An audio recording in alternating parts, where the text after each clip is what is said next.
Bienvenue dans ma vie de sorcière. Je suis Christelle, énergéticienne, holothérapeute et professeure de yoga. Mon but est de vulgariser, rendre simple et accessible le développement personnel, la magie et le mieux-être naturel. Parfois seule ou accompagnée, je m'engage à te faire voyager dans des podcasts authentiques et frais, pleins d'astuces pour vivre ta vie de sorcière et de sorcier moderne.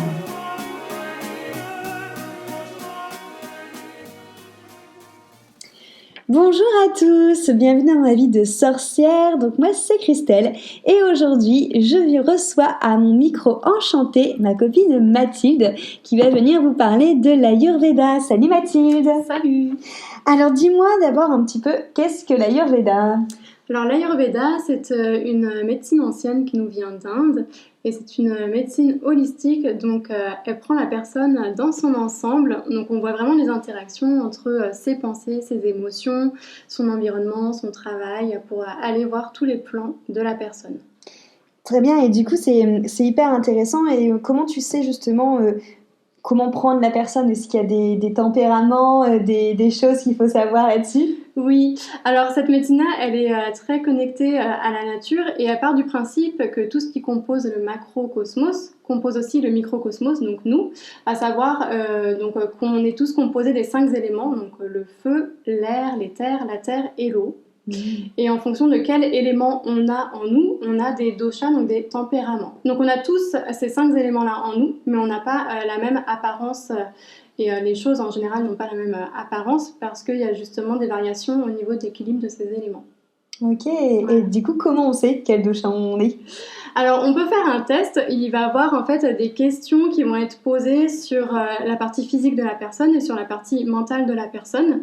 Et en fonction des réponses de la personne, on va savoir si elle est plus du dosha, donc Vata, qui est composé d'air et d'éther, ou de Pitta, qui est composé de feu et d'eau, ou de Kapha, qui est composé de terre et d'eau. Quelle est concrètement la différence, à part le fait qu'en effet il y a l'eau, le feu, la terre, entre les différents doshas ? En fait, chaque dosha va avoir donc des caractéristiques physiques, mentales. Les personnes qui vont être Vata de manière générale, donc elles vont être plutôt fines, grandes.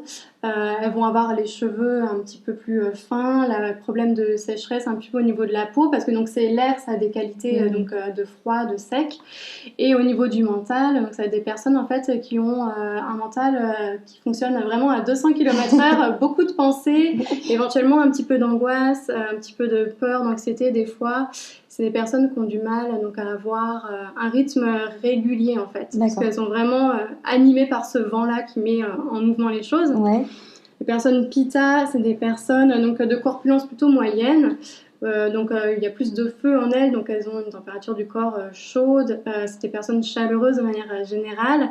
Des personnes qui ont un esprit bien organisé, des personnes qui aiment les challenges, les buts. Donc elles ont un petit peu ce tempérament-là entrepreneur.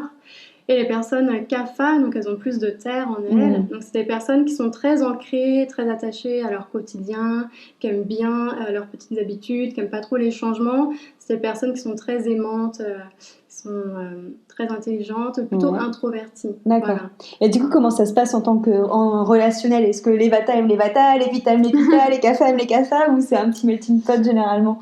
En fait, ça dépend. Déjà, on peut voir si on consulte une professionnelle de l'Ayurveda si on est équilibré ou pas au niveau de son dosha. Ouais. Parce que les déséquilibres vont entraîner en fait des modifications au niveau de notre physique et de notre mental. Et donc si 2 personnes sont très Vata et sont dans un énorme déséquilibre, qu'elles ont beaucoup d'anxiété toutes les deux et de doute toutes les deux, ça risque d'être un petit peu compliqué. Pareil pour les Pitta qui sont déséquilibrés peuvent être un peu agressives, un petit peu sur le qui-vive, un petit peu dans cette compétition trop en fait, dans cet excès. Du coup ça peut faire des étincelles. Mais en soi tout le monde peut s'entendre bien avec tout le monde. Après on a aussi notre caractère par-dessus ça. Oui, qui va dessus. Voilà. Et donc du coup le but c'est de savoir si on est équilibré ou déséquilibré, si je comprends bien. Et comment est-ce qu'on voit alors si on est équilibré ou déséquilibré ? Alors en fait on voit ça avec le test, parce que donc avec le test on a des questions sur notre corpulence. Notre corpulence elle change en grandissant, mais notre ossature, notre couleur des yeux, c'est des choses qui restent fixes en tant qu'adulte.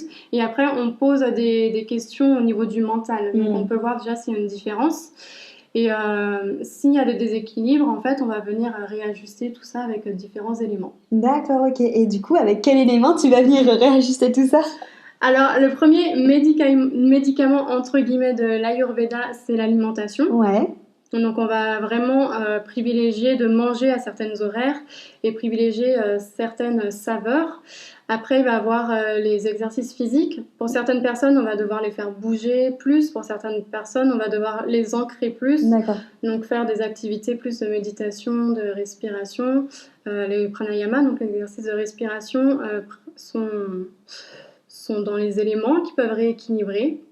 Et donc on a aussi les massages, les soins, l'aromathérapie, voilà, tout ça qui rentre en compte, les couleurs même. Ah ouais, en effet.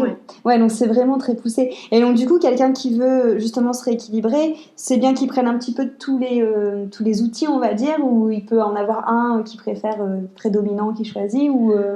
Bah alors en fait, moi, vu qu'on regarde la personne dans son ensemble, si c'est une personne en fait qui a vraiment pas l'habitude des routines et qui a rien mis en place à l'heure actuelle dans sa vie, on va mettre des petites choses en place, mais on va pas chercher à changer sa vie du jour au lendemain, sinon on va être perdu. Et en Ayurveda, c'est très important en plus de respecter le rythme de la personne et de mettre ces changements en place doucement. Donc moi, je vais toujours conseiller de commencer par l'alimentation. Et après, je vais dire tu peux rajouter de faire des massages de temps en temps. Tu peux rajouter ensuite 5 minutes de respiration ou de salutation au soleil si la personne a besoin de bouger. Et je lui dis petit à petit, en fait, on met des choses en place. Mais commencer par l'alimentation tout le temps. D'accord, d'abord l'alimentation. Et du coup, en termes de massage, justement, toi, tu donnes des massages ayurvédiques. Oui. Est-ce que tu préconises pareil que les personnes viennent te voir une fois par mois ou des choses comme ça, ou pas forcément, il y a un rythme à avoir ? Alors, dans l'idéal de l'idéal, en Inde, il y a un rythme à avoir, mais aussi les massages, c'est pas le même prix, c'est beaucoup moins cher. Et on fait, entre guillemets, des cures en fonction de ce que la personne a, de certains massages. Et par exemple, certains soins, ça va être conseillé de les faire tous les jours pendant 2 semaines. D'accord. Chose qui n'est pas vraiment évidente pour nous. Tu m'étonnes. Mais je dirais qu'une fois par mois, c'est déjà bien, en fait, si on a besoin. Et si c'est plus, c'est tant mieux. Mais après, ça dépend vraiment de la personne, où elle en est dans son corps et dans son mental. S'il y a besoin d'apaiser quelque chose de manière assez rapide, je vais peut-être lui dire, viens me voir une fois toutes les 2 semaines pour le commencement, peut-être 2-3 fois voir, et après on va espacer, parce qu'on va voir que ça va commencer à aller mieux. Mais après, ça dépend aussi de... C'est ça aussi qui est bien, c'est qu'on s'adapte aussi au rythme de vie de la personne et à son budget, et puis il y a toujours moyen de trouver des solutions en parlant avec la personne pour savoir comment l'accompagner correctement. Comment faire les choses pour que ça soit doux pour elle et pas que ça soit un chamboulement. Oui, c'est ça. Non, ça marche. C'est vrai que de toute façon, les chamboulements, on les maintiendra pas. Donc, oui. Très bien. Du coup, si ça vous intéresse, justement, Mathilde vous fera d'autres podcasts, notamment un sur la routine ayurvédique et un autre sur l'alimentation que vous pouvez retrouver sur la chaîne Ma vie de sorcière. En attendant, si justement vous avez des doutes, si vous êtes Vata, Pitta, Kapha, que vous savez pas trop et que vous avez envie de savoir quelle est votre composition, elle vous attend sur Wascal dans son studio, dans son cabinet, Mathilde de Yogalat. Donc n'hésitez pas à la contacter sur Facebook ou sur Instagram. En tout cas, merci beaucoup Mathilde. Merci à toi. Merci à vous pour votre écoute et je vous dis à très vite autour de ce micro enchanté. Merci.